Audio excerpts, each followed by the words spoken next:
जरा जोर से बोलिए, पटना तक आवाज जानी चाहिए। उनको मालूम पड़ना चाहिए लखीसराय में भाजपा वाले इकट्ठा हुए हैं। मेरे साथ दोनों सभी लोग दोनों हाथ उठाएं। 24 में सभी की सभी सीटें भाजपा को जिताने के संकल्प की मुट्ठी भींचिए और प्रचंड आवाज से बोलिए, भारत माता की, भारत माता की। ये हुंकार आपने सुनी। जी हां, लखीसराय में आज अमित शाह खूब गरजे। लेकिन आपको ये अंदाजा है अमित शाह लखीसराय से ही क्यों गरजे? तो आप सोचिए, आखिर अमित शाह क्या संदेश देना चाहते थे लखीसराय से? सियासी जगत के जो विश्लेषक हैं या फिर जो उनके विशेष जानकार हैं, उन्हें यह समझ में बात जरूर आई होगी कि लखीसराय से ही अमित शाह ने शुरुआत क्यों की।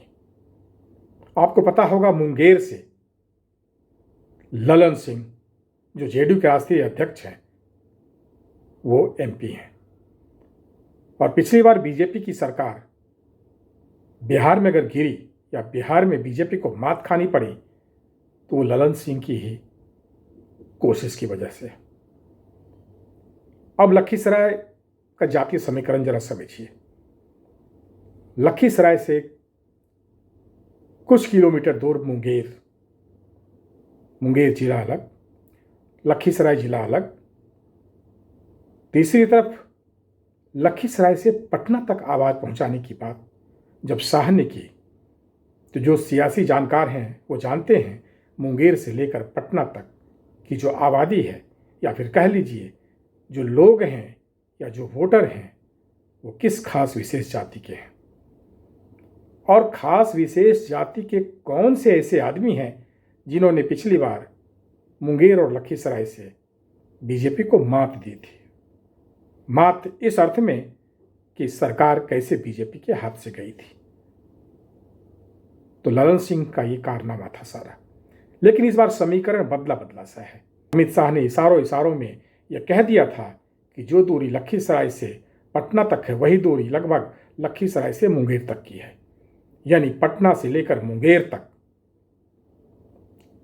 बीजेपी कुछ खास कारनामा करना चाहती है। वो चाहती है एक तीर से दो शिकार हो। पहले तो वो पिछली सरकार जो उनकी गिरी थी उसका बदला लेने, ये खास मकसद रहा है अमित शाह का। और अमित शाह को जो कोई छेड़ता है, अमित शाह उसे छोड़ते नहीं, ये भी तय है। आप समझ गए होंगे ललन सिंह ने क्या कारनामा किया था पिछली बार। पहला निशाना अमित शाह का ललन सिंह ही है, यानी जेडीयू के राष्ट्रीय अध्यक्ष। 20 से ज्यादा पार्टियां इकट्ठा कर ली नीतीश बाबू, मगर ये 20 पार्टियां है कौन? ये 20 पार्टियां वो हैं जिन्होंने 2004 से 14 में 20 लाख करोड़ रुपए का घपला, घोटाला और भ्रष्टाचार किया है। और ये बिहार की भूमि जयप्रकाश की भूमि है, जहां से भ्रष्टाचार के खिलाफ आंदोलन शुरू हुआ था। नीतीश बाबू, आपको शर्म आनी चाहिए।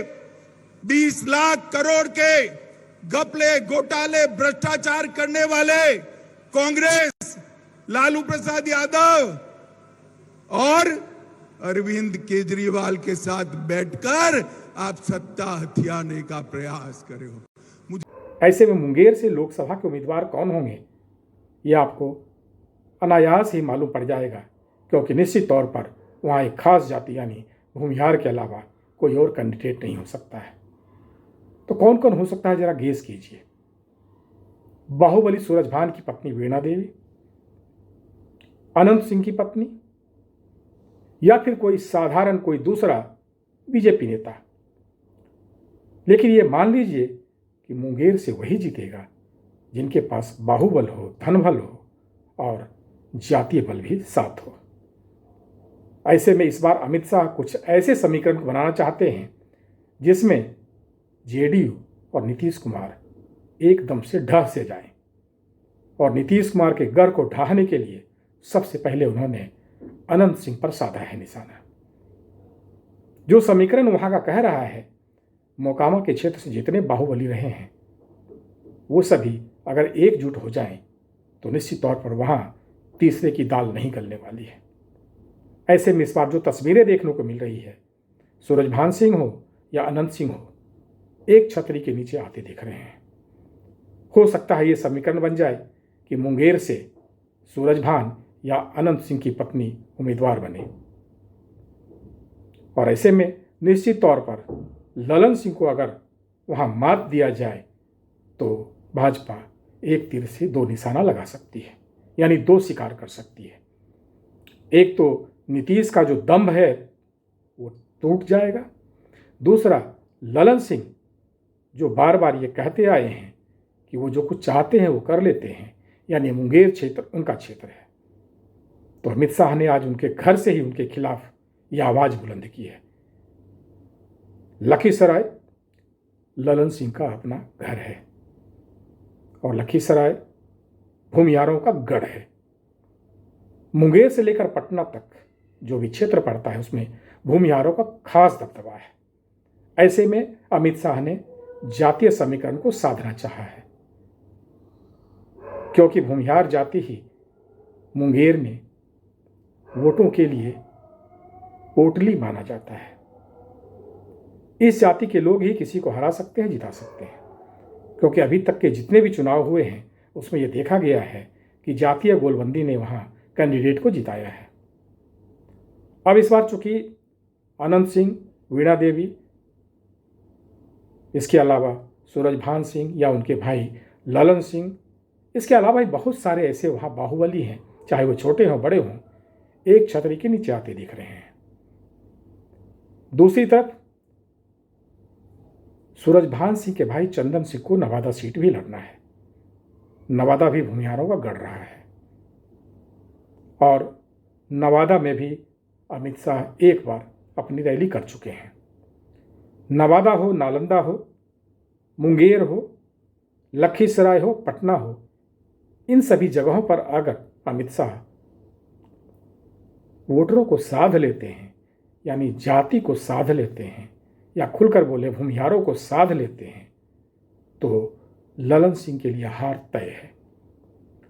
और यही कारण है कि आज अमित शाह ने लखीसराय को निशाना बनाया। सबसे पहले अशोक धाम में पूजा पाठ कर रुद्राभिषेक किया और उसके बाद फिर मंच से जाकर खूब गरजे। नीतीश कुमार से हिसाब मांगा, यह भी कहा कि हम हिसाब लेने आए हैं और 9 सालों में हमने जो कुछ किया है वो भी बताने आए हैं। एक एक कर पूरे बिहार में 9 सालों में बीजेपी की सरकार ने, यानी एनडीए की सरकार ने क्या क्या किया वो हिसाब तो गिना ही दिया।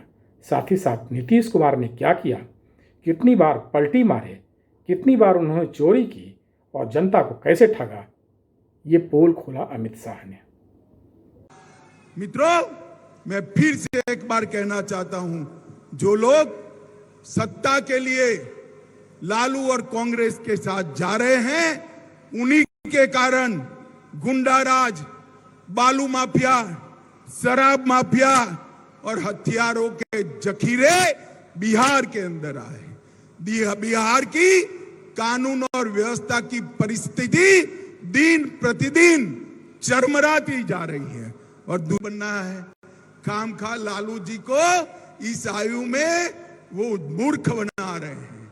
नीतीश बाबू यहीं रहना चाहते हैं, मुख्यमंत्री रहना चाहते हैं और इसी बहाने सारे भाजपा विरोधियों को इकट्ठा किया। अभी एक बहुत बड़ा फोटो मैंने देखा और बहुत बड़ा फोटो देखकर मुझे आश्चर्य हुआ। उन्होंने कहा 20 पार्टियां आई हैं, 20 से ज्यादा पार्टियां इकट्ठा हो गई। वो बात तो सही है, 20 से ज्यादा पार्टियां इकट्ठा कर ली नीतीश बाबू, मगर ये 20 पार्टियां है कौन? ये 20 पार्टियां वो हैं जिन्होंने 2004 से 14 में 20 लाख करोड़ रुपए का घपला, घोटाला और भ्रष्टाचार किया है। और ये बिहार की भूमि ये बिहार की भूमि जयप्रकाश की भूमि है, जहां से भ्रष्टाचार के खिलाफ आंदोलन शुरू हुआ था। नीतीश बाबू, आपको शर्म आनी चाहिए। 20 लाख करोड़ के घपले, घोटाले, भ्रष्टाचार करने वाले कांग्रेस, लालू प्रसाद यादव और अरविंद केजरीवाल के साथ बैठकर आप सत्ता हथियाने का प्रयास करे हो। मुझे बताओ, लखीसराय वालों, मुंगेर वालों, मुझे बताओ, जो आदमी सत्ता के लिए सारे सिद्धांतों को छोड़ दे, इसका भरोसा कर सकते हैं क्या? जोर से बोलिए, कर सकते हैं क्या? अरे नीतीश बाबू, आपकी तो राजनीतिक पैदाइश ही भ्रष्टाचार का और लालू का विरोध कर कर शुरू हुई। आपके राजनीति की शुरुआत इंदिरा गांधी के भ्रष्टाचार की खिलाफत से हुई और आप मुख्यमंत्री लालू प्रसाद यादव के चारा घोटाले का विरोध कर कर बन गए। अब मैं पूछना चाहता हूं, किस मुंह से आप कांग्रेस पार्टी और लालू प्रसाद यादव के साथ बैठकर मुंगेर और लखीसराय की जनता के सामने आएंगे? यानी कि उन्हें दो काम करने थे। पहली बार नीतीश के खिलाफ इतने भयंकर तरीके से हमलावर दिखे, दूसरी तरफ जातीय समीकरण को साधने के लिए निकले थे और दोनों ही चीज़ों में वो सफल होते नजर आ रहे हैं। अगर बाहुबली जितने सारे इस क्षेत्र में हैं जो एक छतरी के नीचे आ सकते हैं, जो कि लगने भी लगा है, तो निश्चित तौर पर कम से कम ललन सिंह और नीतीश की मात तो इस क्षेत्र में होगी ही। हालांकि यह भी हमारा कयास है और जो कुछ समीकरण वहां देखने को मिला है उससे ऐसा अंदाजा लग रहा है, लेकिन सियासत में कुछ भी कहना ठीक नहीं। अभी काफ़ी दिन बचे हुए हैं चुनाव को। ऐसे में मतदाता किस करवट लेंगे ये कहना मुश्किल है। देखते हैं आगे आगे और होता है क्या।